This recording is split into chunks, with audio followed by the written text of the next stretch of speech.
sunny Odessa. I'm on the shores of the Black Sea here. Welcome to today's live stream on this channel, my geopolitics channel, that has been rebranded as Inside Ukraine. And as you can see, I'm here on the ground in Odessa in Ukraine. This hasn't been typical all day. Actually, the sun came out literally 5 minutes before I started this live stream, which is a good omen. So the sun gods are smiling on us today. Got the Odessa Opera House right behind me if you haven't been here in Odessa. And this live stream, you can drop your comments and your questions down below if you're watching it on replay. Then let me know what you'd like to see more from here on the ground. I was working on my lifestyle channel quite a lot on the back end, basically, and kind of done with all of that. So there's going to be a lot more new content produced for both channels henceforth. Also, as you can see, the weather is a lot more conducive to showing you what it's like here. It's an update from Odessa and Ukraine. What is it like here beginning of May in 2026? The Russo-Ukrainian war has been going since 2014, so we're over 12 years of it at this point, and since the extended invasion of 2022, we're over 4 years.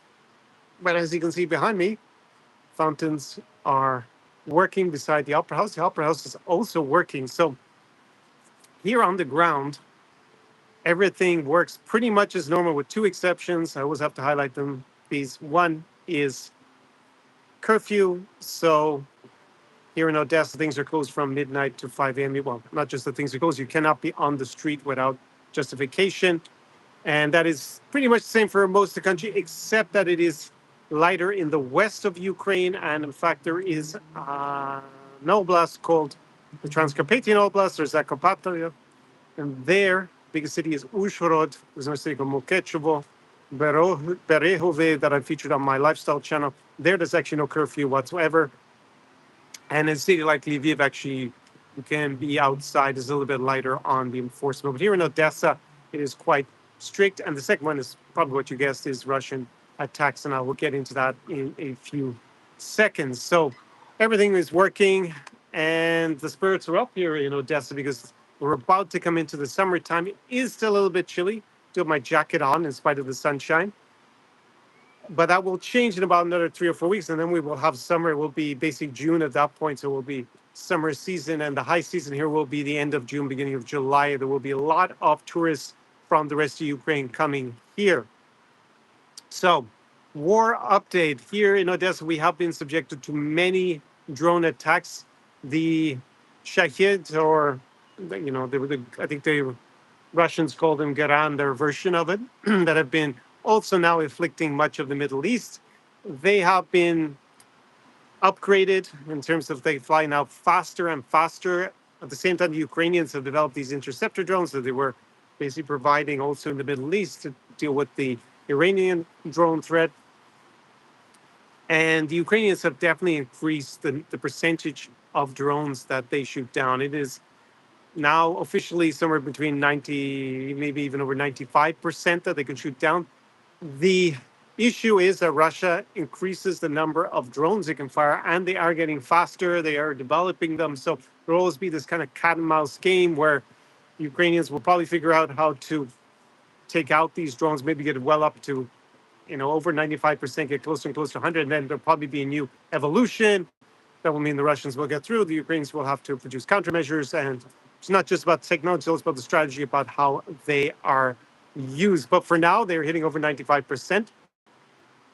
We were attacked in significant numbers, at least 3 nights in the last week. Could have even been more, but for me personally, I took note of 3. I went to the shelters because there were quite a lot of them. And now that you see the weather like this, unlike in the winter months where Russia was trying to hit the energy infrastructure to take out the lights, basically, for civilians here in cities like Odessa, and leave the heating off, so people would, here get down to minus 20, I guess, during the winter, so people would freeze. It would be very hard to live here. Now there isn't that kind of incentive because even it is a bit chilly still. Well, we have the sunshine. You'll see where it wouldn't make much sense to focus on that in the summer months. It doesn't actually make that much sense even to do that during the winter. the only real tangible effect that it has on the war is that it strengthens Ukrainian resolve. And that is pretty typical in warfare when you strike civilian targets, that it basically has a boomerang effect and backfires because you actually strengthen the resistance, the willingness to resist against the aggression, because there is a constant reminder of why this war is being fought, this war, defensive war by Ukraine. Not sure how the Russians rationalize at this point after 4 years since the invasion why they're still losing tens of thousands of soldiers per month, but that's up to Russia, and we'll get to that in a second. So they are targeting more around the port area, it seems, than they were previously. Port is not too far from where I'm standing right now.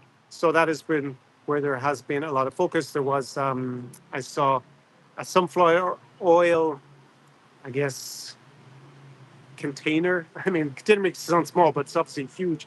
And there was like tons and tons and tons of sunflower oil that ended up in the Black Sea there. So that's unfortunate. Not only you lose the produce that could be obviously exported mainly or used here in Ukraine, then it obviously causes some pollution and probably has a detrimental effect to the sea life here in Odesa. So that is just one example of something that was hit in the last week. Many apartments were hit. It's not hard, always hard to know if it's by a deliberate target by Russia, or it's the falling debris when a kamikaze drone gets shot down, or it gets hit and then malfunctions and flies off somewhere into a residential building. There were several hit during the week as well. So that's kind of the situation on the ground. More drone attacks in the sense of the number of drones. The Ukrainians are getting better and better at shooting them down, which is obviously clearly going to increase their stature internationally in the defense industry. And it is now coming into the summertime, so the nature of the targets will change from the point of view of the Russian Federation here in Ukraine. On the front lines, there is very little progress by Russia. They still lose, the tens of thousands of soldiers every month that's killed in action, wounded in action, and missing in action. They are now losing more soldiers than they can recruit for the first time. This is like, not for just for this month, but for the last few months, compared to the time since 2023 when they introduced this structure in terms of recruitment and basically enduring heavy losses, but paying soldiers a lot of money. That is having a knock-on effect in Russia itself. We saw many scandals in Russia with respect to freedom of speech, and a lot of it, obviously they've been making it harder and harder to use different communication apps, trying to get the general public to acquiesce with being on a state-controlled app where basically the government can control everything, eavesdrop, and censor people pretty efficiently, more efficiently than now. And there were some contretemps between influencers, some of whom don't live in Russia, live in the lap of luxury in Western Europe, and then basically make these appeals about what's happening in Russia, how the society is basically degrading constantly.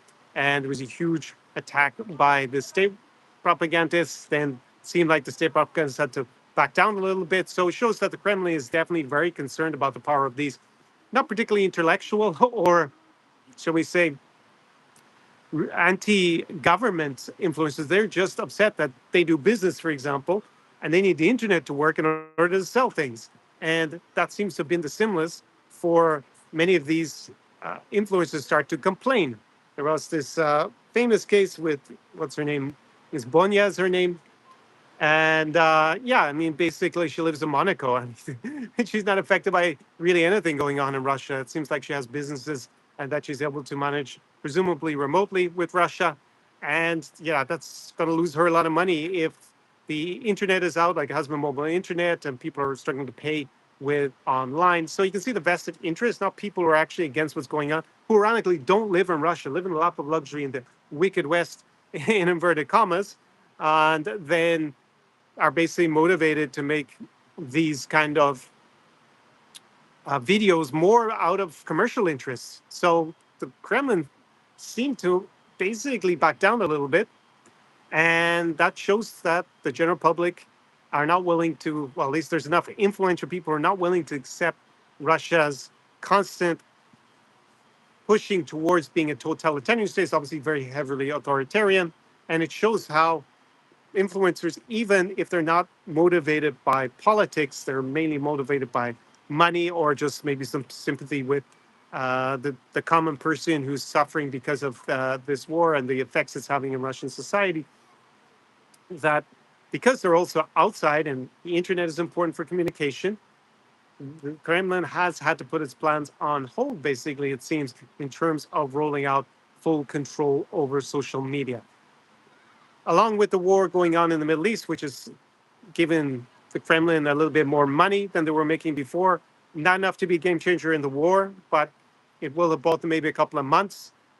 May see a decision, a final decision, or at least the final decision in the short to medium term about another mobilization in Russia being postponed, possibly until the autumn, while the Kremlin figures out how they're going to deal with the backlash that they will face if they go towards that mobilization. And because they don't have full control over the social media yet, they may decide to postpone making that decision. It seems still the most likely avenue for Vladimir Putin. He was again criticized by a guy I've cited many times on this channel, Igor Girkin. Strelkov is his nom de guerre.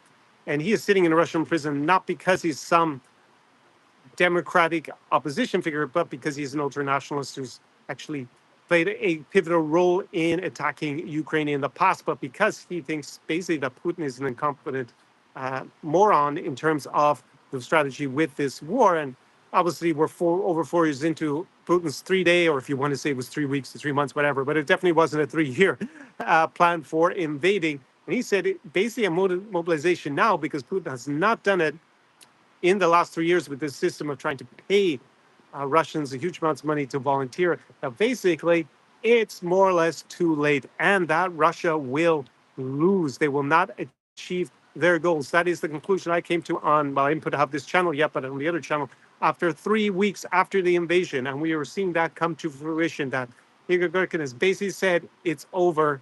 And the best that really Russia can do is sue for peace and hope that they don't have to leave everywhere in Ukraine and pay compensation, because the longer the war goes on, the higher the risk of a huge collapse in Russia would actually facilitate that. Now, from Ukraine's point of view, officially Zelensky says they're open to a ceasefire and negotiations. In reality, the pivotal role will be played by the United States, and how much pressure are they going to continue to put on Ukraine to basically capitulate to Russia's demands. And could be a scenario that basically at a certain point, either under Putin or more likely if he's replaced, that the Russian government will try to freeze the front lines and basically try to get some legal recognition for the illegal annexations and occupations and try to get out of having to pay reparations and having most of their leadership, as well as thousands of their soldiers, no doubt, sent off for war crimes tribunals. And the interesting thing at that juncture will be, what will Ukraine do? Because my feeling from looking at Western European leaders who back Ukraine and the United States, this current administration does not back Ukraine. It leans pro-Russian. You saw with J.D. Vance even boasting that the achievement, inverted commas, that he's most proud of by this administration is actually cutting off the aid for Ukraine, which is just like incredible as a statement to make, considering that at the very least they captured Maduro. But apparently for J.D. Vance, that's not as something he's as proud of as cutting off aid for Ukraine. So basically, they're going to advocate for the Kremlin. And will Ukrainians in that kind of scenario decide to fight on and just not accept that, okay, they may play lip service, the fact there's going to be a ceasefire and it breaks down, and actually push to retake the, either diplomatically or through force, to regain the occupied territories and liberate all of it, and then insist on, I think it was about 20 points that Zelensky outlined, I think it was about October 2022, for a resolution of the Russo-Ukrainian war. That is going to be, for me, the biggest unknown, the known unknown right now, because we are on a trajectory, unless something dramatic happens, like maybe the oil price goes to $300 and say this for a year, okay, then Russia will make a lot of money and possibly Putin will have a way out. But with the midterms coming up, I can't see how Trump can have oil at over $100 per barrel and expect the Republicans to do well in the election. It just seems fanciful to me. So I would expect it to be resolved in the next few months, one way or the other, and then the oil prices might come down to where they were before, but they will still be pretty too low for Russia to really finance this war. And their economy is already overheated. It's basically been in a recession now for probably coming up to a year, and so structurally, it's in a lot of trouble. So this will be the interesting thing to look out for, because we are in a trajectory for Ukraine, well, for Russia, 100% to lose without achieving really strategic aims at all. What would they have achieved? They got the land bridge, they occupy to Crimea, but they actually do have a physical bridge there. So it's not, they didn't take all of the Donbass region. They haven't really achieved anything tangible so far other than destroy a lot of new territory in Ukraine that's going to be cost a huge amount of money to rebuild, which they don't have. So we're on that trajectory right now for a Russian loss. Whether it will turn into Ukrainian victory, so to say, in the sense that they were able to at least retake all their the occupied territory and get some justice at the end of the war in terms of compensation, putting people on trial for war crimes, and get all the children who were kidnapped back, etc. We'll just have to see. But this is for me now the biggest known unknown as we look at the trajectory of the Russo-Ukrainian war. So obviously, I have been more and more optimistic in the last few months. I had said to one of my clients that if Ukraine can survive through April without something terribly going wrong, they should be in pretty strong position as we go into the second half of the year. And Russia's really going to have to do something pretty drastic to basically try to reverse the current trend. And that is what we're seeing coming to pass. Unfortunately, yeah, I mean, we can all think about what would have been the case if there had been a different U.S. administration, one that was actually a conservative one that would back Ukraine's allies and actually stand up to its adversaries. But we have the opposite at the moment. And that will be something that Ukraine will have to deal with. It seems like the Ukrainians and much of the U.S.'s allies in Europe have just got fed up with Donald Trump at this point and these threats. I think it hit probably the point of no return when with this debacle over Greenland and Trump basically having to be talked out of an invasion of an ally, which is Denmark. So seems like Ukraine will basically fight this war without much U.S. support. Of course, there is some weapons been sold via European allies of the U.S. to Ukraine at exorbitant cost, and there is the intel sharing still. As the war develops, I think Ukraine is just going to have to figure out how to replace all the critical weapons that the U.S. is basically supplying, and maybe a solution for the intel. I don't think that's realistic within a 5-year time frame, from what I understand. But maybe some Europeans are going to accelerate that because they really do need an alternative to an alliance with the U.S. for their own security at the moment as well. I'll deal with that in another video next week. So let me see if there are any comments here. Anyone's actually on live. Let me see if I can read this comment with the sun behind me. It's kind of a little bit difficult. I'm going to have to get very close. And I can't really read that with the glare. I see it. Oh, that's so hard to read with this. Let me just move it around. Maybe if I look at it from here, I can actually read it. It's impossible from. Oh, there's so much glare in this. So Donald Rumsfeld, no knowns. Yes. My lifestyle channel owes its name, New Europe Experience, to Donald Rumsfeld. And the guy has I outlined in the video explaining the origins of New Europe as a term, why I use it in my new branding. It was about 3 years ago. I made that video when I was in Riga. Donald Rumsfeld said there are known unknowns, and unknown unknowns. And we are dealing with the known unknown right now. So drop your comments and your questions down below, and I'll answer them if you're watching this on replay. And as you can see, it's actually transformed. When the sun came out, it's actually a little bit hot in my jacket. It was actually freezing before we came down here. So to see, Ukraine is resisting. Ukraine is strong in spite of the U.S. Administration. I don't say the American people, the overwhelming Americans, a large majority of Americans support not just Ukraine, but Europe overall, and want this alliance to continue. A majority of Republicans, the Republican Party voters support Ukraine over Russia. It is a small majority of self-identifying MAGA who support Russia. It breaks about 60-40 in favor of Russia with that particular demographic. And even there, I think most of them are not really It's not like they have a portrait of Putin in their living room. I think it's just basically because Donald Trump likes Vladimir Putin and doesn't like Volodymyr Zelensky and Ukrainians, that they're just going to go along with, because there is that cult of personality around Donald Trump. So if tomorrow Donald Trump falls over this evening, wakes up and forgets he's supposed to hate Ukraine and love Russia and does the opposite, they will probably just flip on a dime and start supporting Ukraine. So basically, this is a huge aberration, what we see in American foreign policy, America siding with its adversary, an adversary that is helping Iran in this war in the Middle East. It doesn't, you will have to really imagine just how dumb this is from the point of view of America's national interests. But there are people who are in this current administration who have a lot of influence, who are literally pro-Russian in this war. And they don't represent America. They don't even represent conservatives in America. It's even hard to know if they really even represent the MAGA consistency in America. At this point, they are a rogue regime.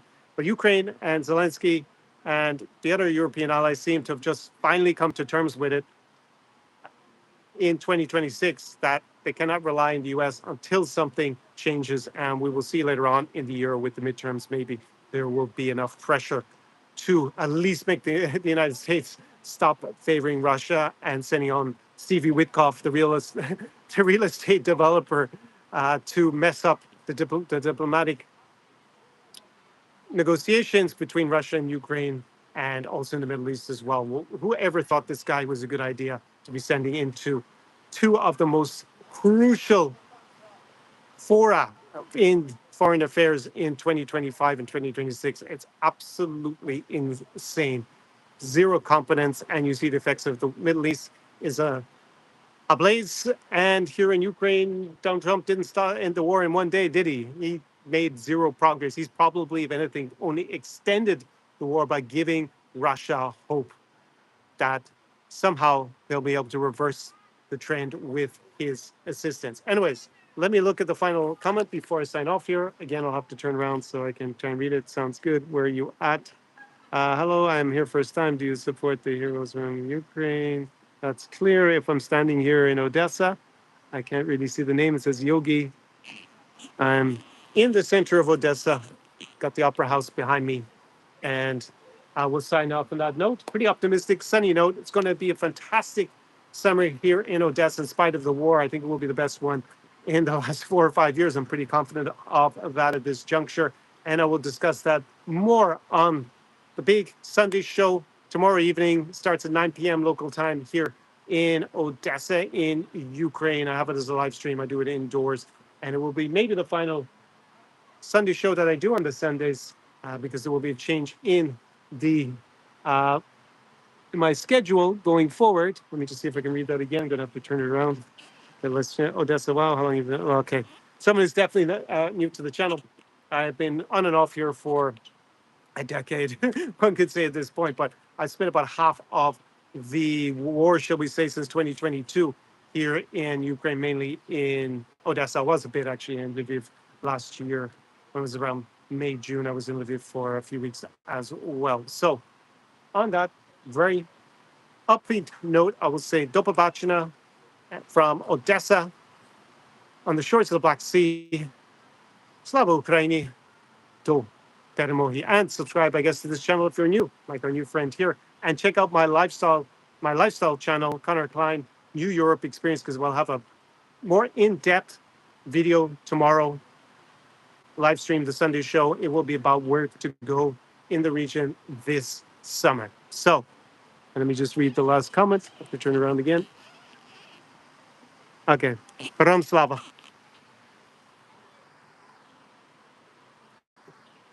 See if I can figure out where to turn it off.